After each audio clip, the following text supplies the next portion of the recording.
Shakeel, thanks so much for your time. So tell us a little bit about this company that you're backing so much.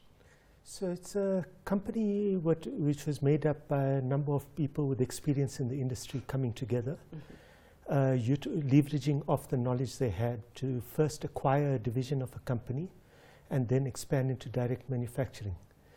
So they have been operating for the last couple of years, but what's launching tomorrow is the opening of their manufacturing site. Sure. So you say they're in water, the first black manufacturer of water treatment and sanitation products. I suppose it goes without saying that this is quite a smart move to manufacture in, given the crisis of water supply we find ourselves in as a country. And it's especially important for the municipalities, but also for various companies in the food industry who require sanitation and water treatment as well. So both the private and the public sector. What was it, other than the fact that they've identified quite a niche market to play in, but what was it about these specific manufacturers that the IDC thought were worth, backing? They're people who knew the industry, who have a range of technical and marketing skills. They had the vision, they developed their plans, they knew what they wanted to do. They were prepared to do the work and make the sacrifice to actually make it work. And what was sales? Are you able to reveal what sales and profits of this company are currently looking like, or could be looking like, should things go their way? So what I can say is that they've secured a number of blue chip customers. So the sales prospects are actually very good. They have actually been selling already.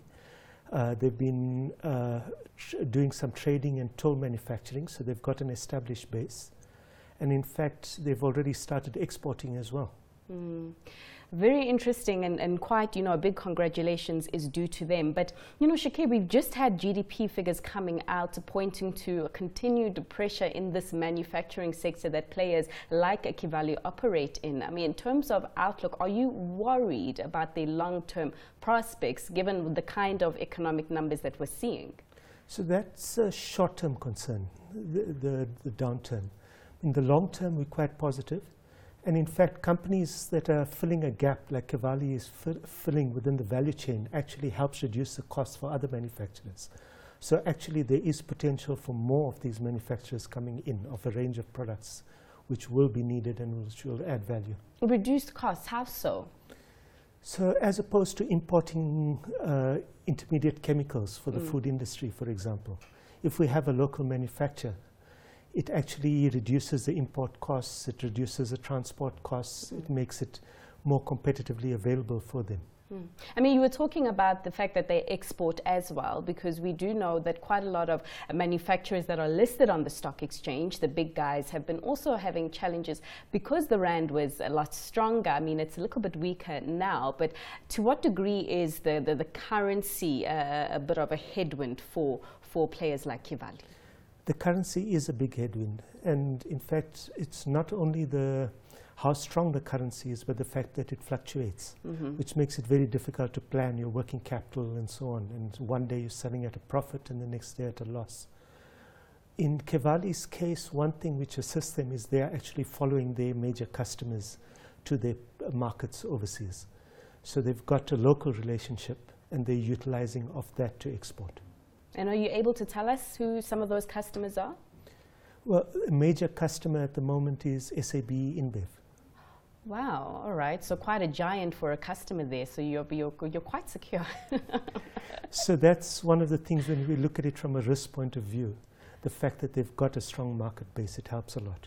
But Shakeel, just tell us overall, give us an update. How is this Black Industrialist program going? It's actually going very well. So IDC has put substantial funding into the sector. How much is it? 1 billion rand now? Or? No, it's a lot more. So we've allocated 20 billion over 5 years, and we're well on track to achieve that. And the DTI in parallel with that has made grant funding available. So in fact, including in Kevali, we've actually worked together on funding them. So both are successes. And why it works well for us is a lot of the prospective and relatively new industrialists don't have the funding to put in terms of equity. Sure. And through the Black Industrialists grant making the equity portion available, then it makes it easier for IDC to fund it and manage the rest of the risk. Sure. One question for you. I recall, how old is this program now? It's around 2 or 3 years since it was first announced? Yes. So the issue of disruption wasn't quite as big as it is right now. The issue of, having to be smarter about the way you manufacture wasn't quite as big as it is right now. To what degree has, the not even the advent, because we're fully in this fourth industrial revolution now, to what degree has that changed the way you look at the companies that you'll approve for this program? So we don't restrict ourselves to things which are cutting edge of fourth industrial revolution, but what we do is assess the business prospect and will it be able to be competitive locally and internationally. So a lot depends on the entrepreneur themselves, their vision, how they put things together. And if you look at the range of companies that we have supported, some are traditional old industries and some are quite cutting edge as well.